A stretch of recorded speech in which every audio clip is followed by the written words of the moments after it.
Hello guys, welcome back to the channel again. I'm going to be doing part 11 of the Arctic series. As you can see, we're going to be using the T-38 Talon. The location we're going to be flying is ENSB, which I've used in several of the previous Arctic series flights, and the reason we're going to choose it for this flight is it also happens to be the only paved runway in the area, so this aircraft in particular is not going to do well on a gravel or a dirt strip. So that's why we want to use one of the tarmac areas, and this is the only one.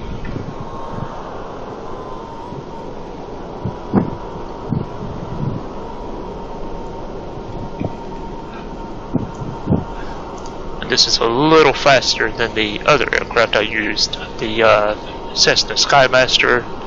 I would say it's maybe 1,100 miles an hour faster, so you know, just a hair quicker.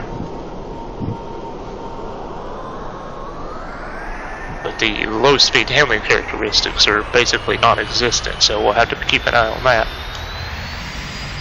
And this thing guzzles fuel.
Also, you're probably used to now that I say this about almost every model, which is to not use the stability augmentation, you know, because it doesn't really give you a realistic experience. But I would say this model especially is not going to do well if you use the augmentation,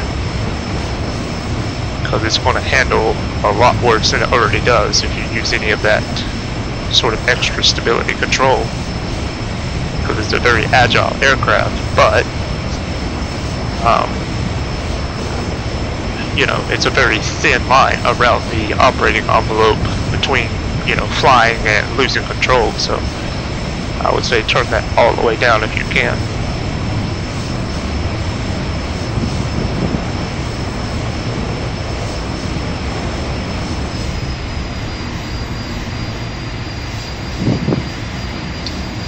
Also, don't get too trigger happy on the afterburner like I am, or you'll go through a 2-hour fuel supply, cruise speed supply in about 15 minutes.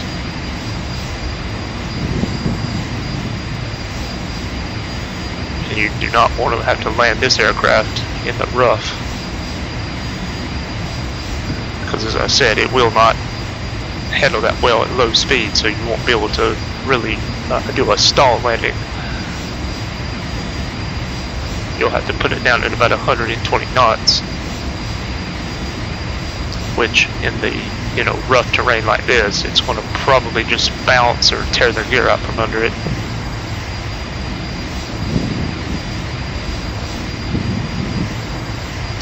And I definitely know when I'm talking about it. There's one thing I do know in X-Plane, it's crashing and blowing stuff up. That's what I do, so.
And just a quick note, I did have to update this aircraft to use it in X-Plane 11.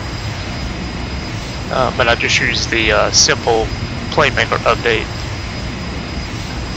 method that I've made a tutorial on, and if you go to the Facebook groups, I've posted several times in there. If you search for it, you can figure out the steps to do that.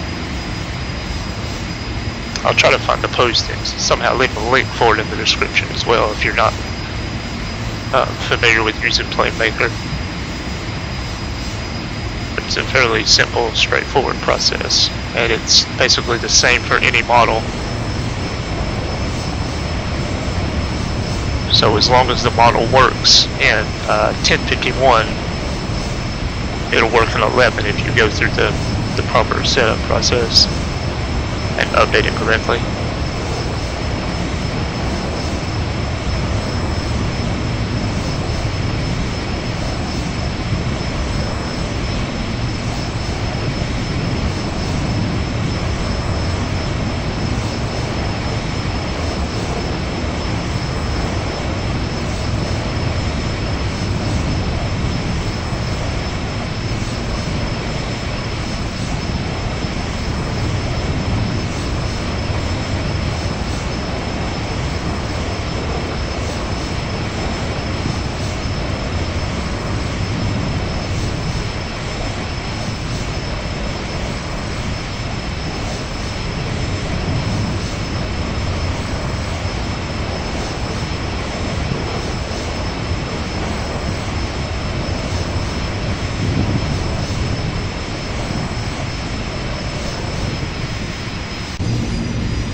Is that a carrier or a frigate? Well, either way we can land on them anyway, but I want to look and see. Say hello.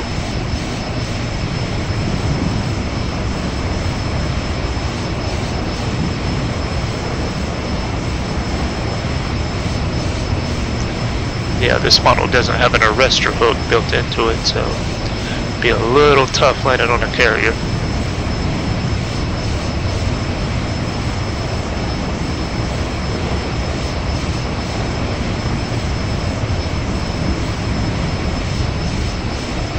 You think they saw us? We'll go back to beach shore.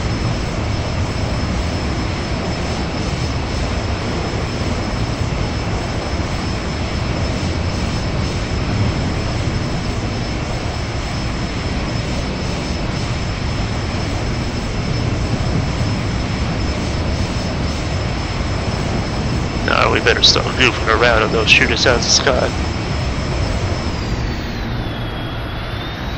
So I'm going to start heading back towards the airport here, since we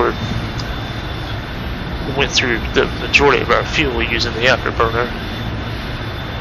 I do not want to land this thing in the water or in the rough.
Alright guys, I think that's going to do it for this flight, so thanks for watching, and I'll see you next time.